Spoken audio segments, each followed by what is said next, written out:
आपका पहला सवाल है, पृथ्वी के सबसे नज़दीक कौन सा तारा है? पृथ्वी के सबसे नज़दीक कौन सा तारा है? ए अल्फा सेंचुरी, बी सूर्य, सी चित्रा, डी ध्रुव। आपका सही जवाब है बी सूर्य। आपका अगला सवाल है, निम्नलिखित में से पृथ्वी से कौन से खगोलीय पिंड की दूरी सबसे अधिक है? निम्नलिखित में से पृथ्वी से कौन से खगोलीय पिंड की दूरी सबसे अधिक है? ए यूरेनस, बी शनि, सी प्लूटो, डी नेपच्यून। आपका सही जवाब है सी प्लूटो। आपका अगला सवाल है, पृथ्वी का व्यास है। पृथ्वी का व्यास है ए 8,000 किलोमीटर, बी 1,00,000 किलोमीटर, सी उपर्युक्त में से कोई नहीं, डी 12,800 किलोमीटर। आपका सही जवाब है ऑप्शन सी, उपर्युक्त में से कोई नहीं। आपका अगला सवाल है, वह कौन है जिसने सबसे पहले पृथ्वी की परिधि को मापा था? वह कौन है जिसने सबसे पहले पृथ्वी की परिधि को मापा था? ए एगियस, बी इरेकथियस, सी एफिडास, डी एरेटोस्थीनेस। आपका सही जवाब है ऑप्शन डी एरेटोस्थीनेस। आपका अगला सवाल है, पृथ्वी की परिधि ध्रुवों पर लगभग कितनी है? पृथ्वी की परिधि ध्रुवों पर लगभग कितनी है? ए 20,000 किलोमीटर, बी 13,000 किलोमीटर, सी 40,008 किलोमीटर, डी 25,000 किलोमीटर। आपका सही जवाब है ऑप्शन सी 40,008 किलोमीटर। आपका अगला सवाल है, पृथ्वी की परिधि भूमध्य रेखीय परिधि है लगभग। पृथ्वी की परिधि भूमध्य रेखीय परिधि है लगभग ए 31,000 किलोमीटर, बी 40,000 किलोमीटर, सी 64,000 किलोमीटर, डी 50,000 किलोमीटर। आपका सही जवाब है ऑप्शन बी 40,000 किलोमीटर। आपका अगला सवाल है, सबूत बताते हैं कि पृथ्वी पर जीवन का अस्तित्व करीब डैश डैश से है।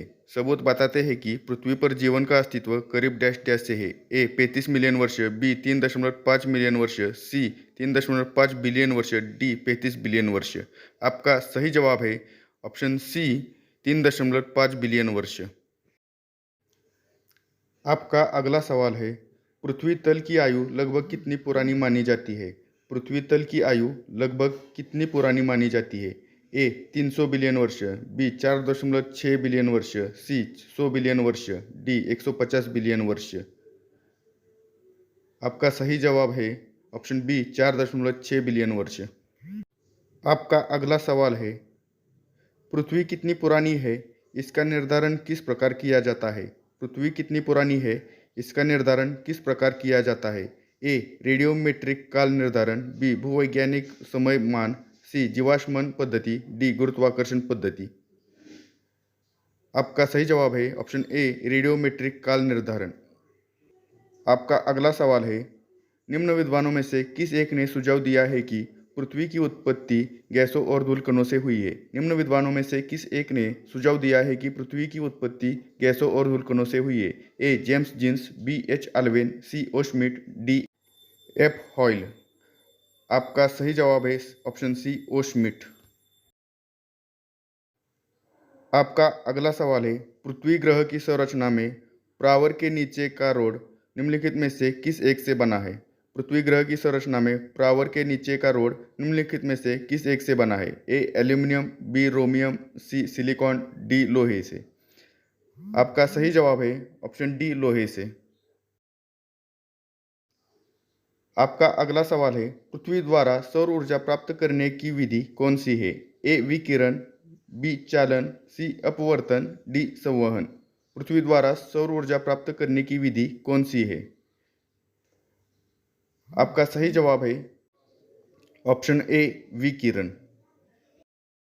आपका अगला सवाल है, सौर विकिरण निम्नलिखित में से किस परास में दिखता है? सौर विकिरण निम्नलिखित में से किस परास में दिखता है? ऑप्शन ए 100 से 400 nm, ऑप्शन बी 400 से 780 nm, ऑप्शन सी उपर्युक्त में से कोई नहीं, ऑप्शन डी 740 से 10,000 nm। आपका सही जवाब है ऑप्शन बी 400 से 780 nm। आपका अगला सवाल है, सौर विकिरण का जो भाग बिना गर्मी दिए पृथ्वी से परावर्तित हो जाता है कहलाता है। सौर विकिरण का जो भाग बिना गर्मी दिए पृथ्वी से परावर्तित हो जाता है कहलाता है। ए शून्य, बी धवलता, सी एल्बिडो, डी अवशोषण। आपका सही जवाब है ऑप्शन सी एल्बिडो। आपका अगला सवाल है, निम्नलिखित में से सूर्य तथा पृथ्वी से विकिरित ऊष्मा के अवशोषण के लिए सबसे आवश्यक क्या है? निम्नलिखित में से सूर्य तथा पृथ्वी से विकिरित ऊष्मा के अवशोषण के लिए सबसे आवश्यक क्या है? A oxygen, B carbon dioxide, C nitrogen, D carbon monoxide. आपका सही जवाब है ऑप्शन बी कार्बन डाइऑक्साइड। आपका अगला सवाल है, पृथ्वी का औसत तापमान क्या है? पृथ्वी का औसत तापमान क्या है? A 16 degree Celsius, B 6 degree Celsius, option C 36 degree Celsius, option D 40 degree Celsius. आपका सही जवाब है ऑप्शन ए 16 डिग्री सेल्सियस। आपका अगला सवाल है, एक स्थिर तारे के संदर्भ में पृथ्वी द्वारा अपनी कक्षा में दिए गए बिंदु पर लौटने के लिए लिया गया समय है। ए नक्षत्र वर्ष, बी चंद्र वर्ष, सी उष्णकटिबंधीय वर्ष, डी सौर वर्ष। आपका सही जवाब है ऑप्शन ए नक्षत्र वर्ष। आपका अगला सवाल है, तुल्यकाली उपग्रह पृथ्वी के गिर्द घूमता है। तुल्यकाली उपग्रह पृथ्वी के गिर्द घूमता है। ए पश्चिम से पूर्व, बी पूर्व से पश्चिम, सी दक्षिण से उत्तर, डी उत्तर से दक्षिण। आपका सही जवाब है ऑप्शन बी पूर्व से पश्चिम। आपका अगला सवाल है, बिना रुकावट वैश्विक प्रसारण हेतु कम से कम कितने तुल्यकाली उपग्रह जरूरी होंगे? बिना रुकावट वैश्विक प्रसारण हेतु कम से कम कितने तुल्यकाली उपग्रह जरूरी होंगे? Option A 4, B 3, option C 1, option D 2। आपका सही जवाब है ऑप्शन बी 3। आपका अगला सवाल है, पृथ्वी के बारे में निम्नलिखित में से कौन सी बात गलत है? पृथ्वी के बारे में निम्नलिखित में से कौन सी बात गलत है? ऑप्शन ए यह पांचवा सबसे बड़ा ग्रह है, ऑप्शन बी यह सबसे घना ग्रह है, ऑप्शन सी यह सूर्य से तीसरा ग्रह है, ऑप्शन डी इसे लाल ग्रह भी कहते हैं। आपका सही जवाब है ऑप्शन डी इसे लाल ग्रह भी कहते हैं।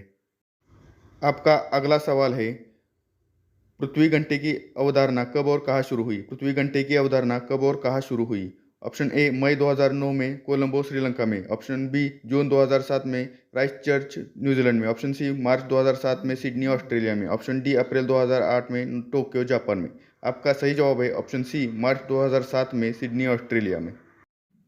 आपका अगला सवाल है, सूर्य के सबसे निकट कौन सा ग्रह है? सूर्य के सबसे निकट कौन सा ग्रह है? ऑप्शन ए बुध, ऑप्शन बी पृथ्वी, ऑप्शन सी शुक्र, ऑप्शन डी मंगल। आपका सही जवाब है ऑप्शन ए बुध। आपका अगला सवाल है, बुध सूर्य से ग्रह है। बुध सूर्य से ग्रह है। ऑप्शन ए तीसरा, ऑप्शन बी पहला, ऑप्शन सी सातवां, ऑप्शन डी पांचवा। आपका सही जवाब है ऑप्शन बी पहला।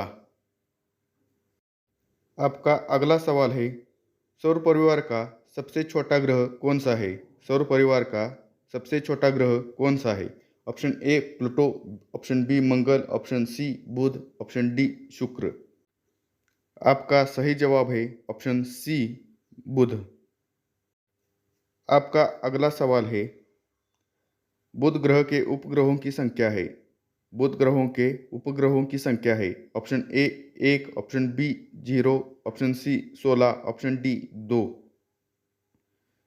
आपका सही जवाब है ऑप्शन बी 0।